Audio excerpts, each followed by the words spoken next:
quake with fear. Perhaps the ultimate dream of a 90s metalhead nerd, Warhammer 40,000 Boltgun is the fusion of retro-style first-person shooters with the beloved sci-fi universe that birthed the term grimdark. It gets a lot of fun mileage purely from combining the aesthetics, sense of story, and level designs of a game like Duke Nukem 3D or the original Doom with the rich library of character designs that 40K has built up in its 35 or so years of history. You're a Space Marine Stern Guard, a decorated elite who doesn't say much, and you're on loan to the scary and very mean Imperial Inquisition.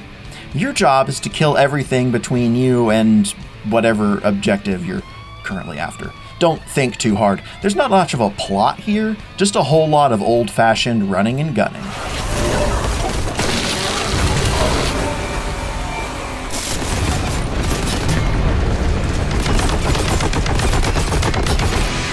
Across 3 chapters and a few dozen levels, you'll cleanse, purge, and kill every single chaos-worshipping heretic and demon on the extremely brown and gray Forge world of Graia. Easter egg, that's also the setting of 2011's Warhammer 40,000 Space Marine, which technically makes this a spin-off sequel to that story. You're guided along the way by a little servo skull who, in a delightful play on the usual annoying floating companion archetype, just offers deadpan commentary on the world around you. It'll also point out room exits in confusing bits, albeit inconsistently. The retro cred of Boltgun is undeniable, though as you can see, you're able to turn down the pixelation and tweak the color filter to make it simpler to see what's going on. That'll leave you with more of a low-poly shooter with smooth textures and 2D sprite enemies if you for some reason are a mutant that prefers crisp lines and unmuddled distance views. For my part, I quite liked the visual filters and found the pixel style improves Boltgun's look and feel. It takes something like 8 to 10 hours to beat the campaign, which starts a bit slow but ramps up quickly into a strong middle section, and ends on a spree of unremarkable end levels that are punctuated with some really unexpected and fun gems. Like a lot of retro shooters, Boltgun is probably best enjoyed by those who are interested in challenging its hardest difficulties. That means getting the hang of the run-and-gun combat and movement abilities in a bid to master level layouts and weapon types. This is something that the weapons in Boltgun lend themselves well to, as each has a special job to do. So speaking of weapons, there are 8 of those, plus your chainsword, which you can mash the button to rev in melee and make your enemies explode into strawberry jam.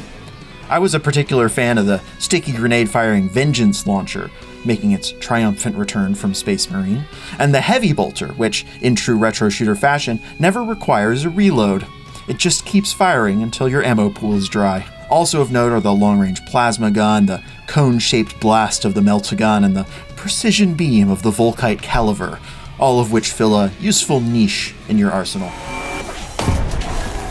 Whether it's the titular Boltgun, a nice shotgun, or the heavy-melting Graviton gun, every weapon has a strength stat, and every enemy has one for toughness.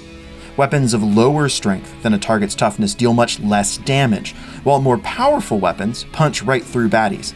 That means you need to adjust on the fly, making sure to conserve high-strength ammunition for high-toughness enemies, and to know when to bust out the big guns to clear a crowd of mid-level baddies before they can swamp you. If this sounds familiar to you, then you probably play tabletop Warhammer and will deeply appreciate this level of commitment to the bit. Speaking of commitment, you have health in Boltgun, but you don't have armor. You have contempt. It's a touch that's deliciously suitable to the fanatical hyperzealot warrior monks that the Space Marines are, and a nice callback to the infamous Space Marine mantra. My armor is contempt, my shield disgust, my sword hatred. In the Emperor's name, let none survive. And there sure are a lot of baddies to unsurvive. Boltgun rarely seems afraid to throw big hordes at you, even in small spaces. Several times per level you'll hit a large space like this one, and the screen will tint red, indicating you've entered Purge mode, and therefore are locked into a combat arena. This is where Boltgun shines, asking you to make the most of your superhuman jumps, sprints, charges, and immunity to fall damage to evade and obliterate overwhelming odds. Purge mode enemies will keep spawning until you knock out a few key enemies, often the toughest ones, like bigger demons, chaos terminators, and boss monsters. They're generally good enemies, to be honest. Because they're nicely balanced between ranged and melee, they require you to switch tactics. No running around in the open against chaos terminators and their long-range autocannons, for example, or the absolute jerks that are chaos champions. If they're killed in any way that doesn't turn them to giblets, they will pray to their dark gods for a chance to return to life. There's also a few with good, weird powers thrown in, like pink horrors, who become 2 blue horrors when killed. Delightful and true to 40k canon. I also enjoyed the handful of bosses, and even when they repeated, they were pretty nasty to fight. I always found it handy to find a secret cache with a vortex grenade and keep it on hand for those occasions. Nothing ends a greater daemon's day like a tiny black hole that's also a portal straight back to space hell.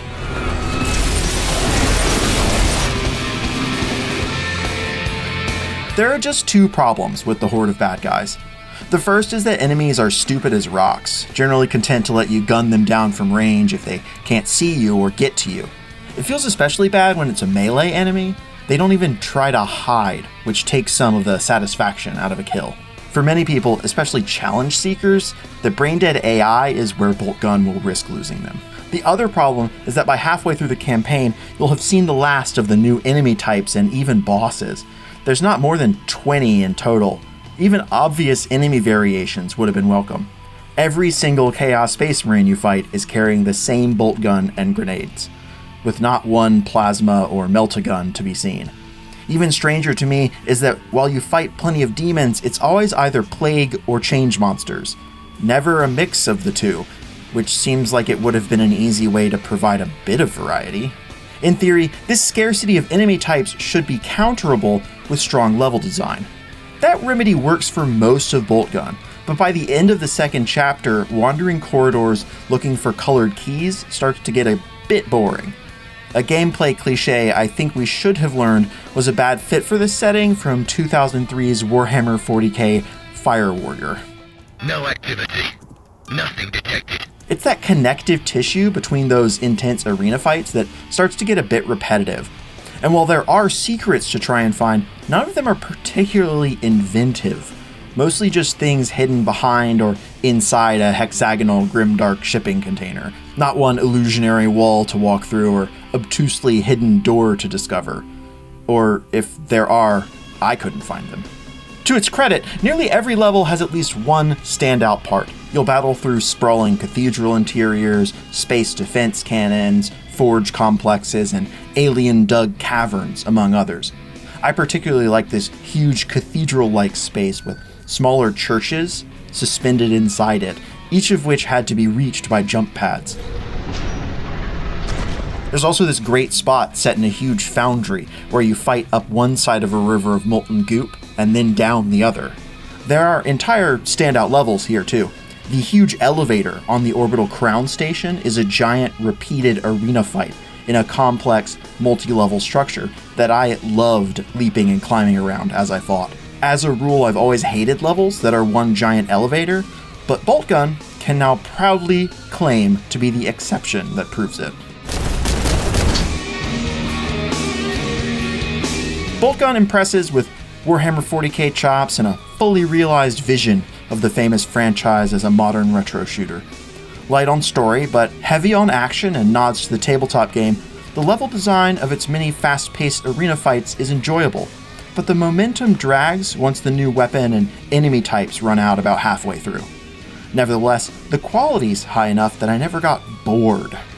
But I think someone who isn't hungry for a retro shooter or any 40k game they can get their hands on might be a bit let down. For more, check out our reviews of Dead Island 2 and Resident Evil 4 Remake. And for everything else, stick with IGN.